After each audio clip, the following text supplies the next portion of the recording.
G'day battlers, so today we're doing some Ferocious Cup battles up against MaroonVI, and he's got a YouTube channel, so definitely check that out. He's got some great insight, especially with he was doing battles and babble. It's a really good series, I like it a lot. He definitely got me with the lead there though, and we switched out into the mirror match here. Looks like he was lagging a little bit, so you know, there's a bit of lag, just something to keep in mind. He gets off this Hyper Fang here, which we just let come through in case it was a Surf Shield bait. And we're going to throw a Hyper Fang of our own. He's staying in here, so I guess he's probably weak to water in the back. He did decide to shield that Hyper Fang, so definitely caught us out there. Now we're going to charge up the Hyper Fang, throw a second one. He's definitely farming us down, but we are able to get to the second Hyper Fang, so... and he actually faints and loses all that energy, so he probably should have thrown the Surf in hindsight, but... you know, hindsight is 2020, and I think if he wasn't lagging, he probably would have been able to take us out there. So we do get switch advantage here, so we bring in Skuntank on his Alolan Ninetales. He switches out into Suicune. We bring in Alolan Ninetales, who's going to have a much better matchup, and then we're going to save that Skuntank for the Alolan Ninetales. Throws the Bubble Beam here, we don't burn the shield, and you're going to see throughout this video, Bubble Beam is just so annoying. He throws the second Bubble Beam. Every time he uses Bubble Beam, my attack gets reduced by a stage, which is a 25% stage. So after one Bubble Beam, it'll go down to 75% damage, then down to 50% damage. At least I think that's how it works. I'm pretty sure it's 25. Actually, maybe it isn't. You know what? Someone will correct me in the description how it actually works. It's in my head as a 25% attack reduction. At any rate, he just keeps throwing them. I'm not shielding, not burning a single shield. And he actually throws the Ice Beam there, which means he isn't packing Hydro Pump. I believe he said in his video that he doesn't have the TMs to put a Hydro Pump on it, if I'm remembering right. So Ice Beam, it's definitely something that isn't expected, and it might be something to throw off your opponent. But we have the mirror match there, and because our attack was reduced so much, he was basically just doing free damage to us. But now we bring in Skuntank. We have both shields still, so we use one on the Psyshock. Even though it's not very effective, we had them to burn basically, and we knew that we may as well use them. Throw the Sludge Bomb, get rid of the Alolan Ninetales, and that is GG's. Still with one shield. I'm wondering if the game might have gone differently if he wasn't lagging in that first matchup, just because we wouldn't have switch advantage, he would have switch advantage. But at any rate, that's what practice is for, doesn't matter too much. Going into this second battle, we've got Miltank in the lead, and I really do like Miltank, and you'll just see his power here. So we've got Tackle as the quick move, which is not something that you actually ever really hear about as a quick move in PvP. It's nothing special, it's just an attack. It does get the benefit of being same type attack bonus, so its damage is increased when it's on Miltank. We charge up to the Body Slam, which charges up fairly quickly. It's unfortunate that Tackle doesn't charge up much energy, but just because Body Slam costs so little, we can get to it pretty quick. So we decide to let this come through. So he's throwing two charge moves, no one's burning any shields, and we are able to take out that Minun, which is just... I just really like to see Miltank doing well, basically. Miltank and Lickitung are the two Pokemon that I just really like to see doing well. And we are able to get another Body Slam onto the Alolan Sandslash before we go down, which is absolutely fantastic. It may not do much, but any damage is good damage, and I mean, yeah, I said my piece. I really like Miltank as a Pokemon. So we bring in Alolan Ninetales here. We know that he does have Gyro Ball, so we did some damage with Charm, and then switched out into Skuntank to tank the Gyro Ball. Skuntank isn't exactly the Pokemon to tank a Gyro Ball, but it was better than Alolan Ninetales, and he decides to bring in Suicune. So basically, we're just going to try and do as much damage as we can with Skuntank. We're not going to use our shields. He decides to use the shield on the Sludge Bomb, which is definitely great for us. We're just going to take this charge move because we're going to basically leave it to our Alolan Ninetales. Unfortunately, it doesn't do too much damage, and he does throw the Bubble Beam. He's using a second Bubble Beam, which I guess because he's got Snarl, and Snarl doesn't do too much damage to Skuntank. And he charges up energy pretty good with the Snarl anyway. We almost got to another Sludge Bomb, but just weren't able to. We're expecting this to be a Bubble Beam, and worst case, it's going to be an Ice Beam, and that's not going to wreck us either. So yeah, he's just going to be slowly attacking us down, reducing our attack here. We are luckily able to get to this Psyshock before he gives us a second attack debuff, but he still has a shield, so he decides to use it there. I think it would be nice if they removed that little visual glitch that the shield wouldn't show up. I think by now, if you've done PvP long enough, you kind of know that if it's a charge move, there's no damage being done, that there's a shield there. It would just be nice to actually see the shield. Anyway, that's just mini criticisms. And he brings in the Alolan Sandslash back now that our attack is way debuffed. We shield up again because we don't want to get hit by a super effective Gyro Ball. And we should be able to get to a Psyshock. Again, I'm not really sure how much damage this is going to do, just because we have been debuffed, and almost enough, hoping we were able to charm down, and we luckily are able to. I'm sure he was basically at the doorstep of a charge move, and we are still able to charm down that Suicune, even with our super reduced quick attack. But you can see, Bubble Beam is just, it's a pain. Definitely can be used well. Probably should be used in conjunction with Hydro Pump, so there is a little bit of shield pressure. Definitely in that matchup with Alolan Ninetales against Suicune, there was no real shield pressure. I didn't need to shield anything. But we switched into Linoon here up against the Suicune because we've got that super effective Grass Knot. He decides to throw that Bubble Beam, which we didn't shield. Again, he doesn't have Hydro Pumps, there wasn't a real risk. And he brings in Minun, and we charge up and throw the Grass Knot. Would also do a fair amount of damage just because, I mean, it's not the tankiest Pokemon.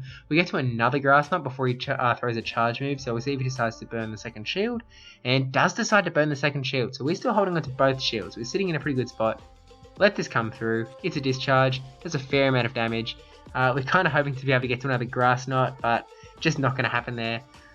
So we're going to bring back in the Alolan Ninetales here, because Alolan Ninetales is just going to be able to charm away, shield up the discharge. Don't want the damage coming through. Kept Alolan Ninetales healthy. Already has another charge move ready though, and decides to burn the second shield.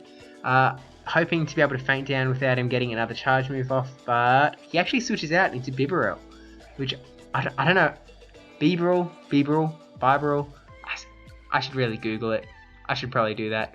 But I throw the Psyshock to weaken down that Bibarel with no health. Switch into Alolan Marowak to take this Surf or Hyper Fang, and it is a Hyper Fang, which means it does like no damage.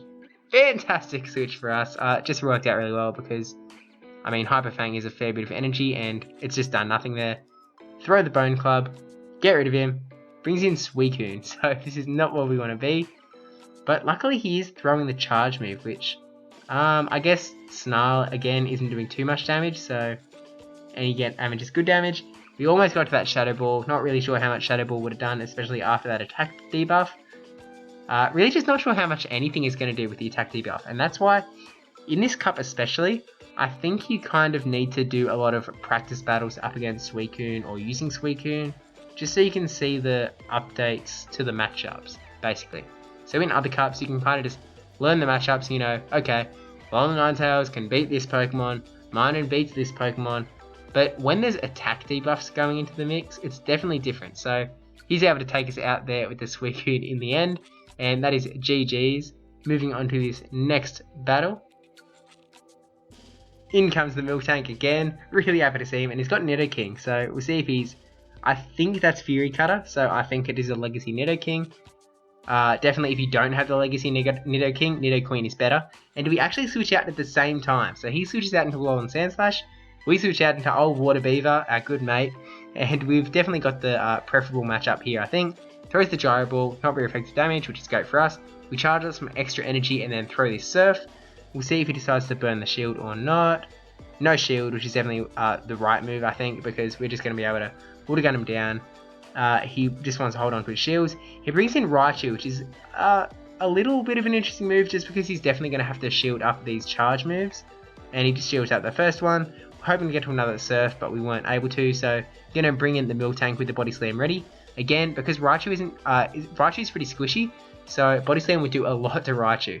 His shields, burns his second shield there, we've still got both shields. So we've got Vaporeon in the back, so we don't really want to let it just fall through. So we shielded that up, and it is a Brick Break, and we're hoping, and we are able to get to a Body Slam before he gets off another charge move. I feel like he'd have the energy for another charge move, unless he was going for some big play.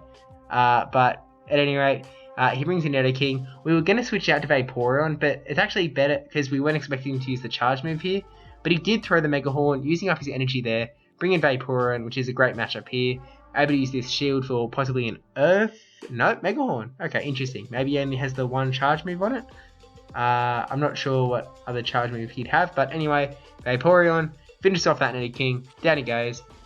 And on to the next battle. So we've got Alolan Marowak in the lead up against Raichu.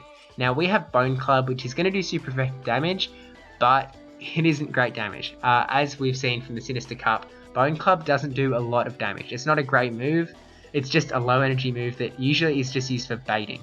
Also, we're running Hex on Errol and Marak, which is not what's expected to be run for this cup, and it can definitely get walled even more if you're up against, say, an Umbreon or an Alolan Raticate, any other Dark type. Throws that Thunder Punch, which does a fair amount of damage actually. Throwing this another Bone Club, we'll see if he decides to shield up or not. Burning that shield, so he's really burned his shields quickly in all of these matches, and we've kind of held on to them, and it's kind of worked out for us in most cases. So we shield up here, expecting a Brick Break, which will do super damage. It's actually a Thunder Punch though, so I don't, wasn't what I was expecting there. Gets to another charge move, and decided to just let it come through. Another Thunder Punch. It actually does a fair amount of damage, Thunder Punch, which I wouldn't have expected. But throwing the Grass Knot here, this should finish off that Raichu, I think. Yep, down goes Raichu. Pretty squishy Pokemon, as I said before.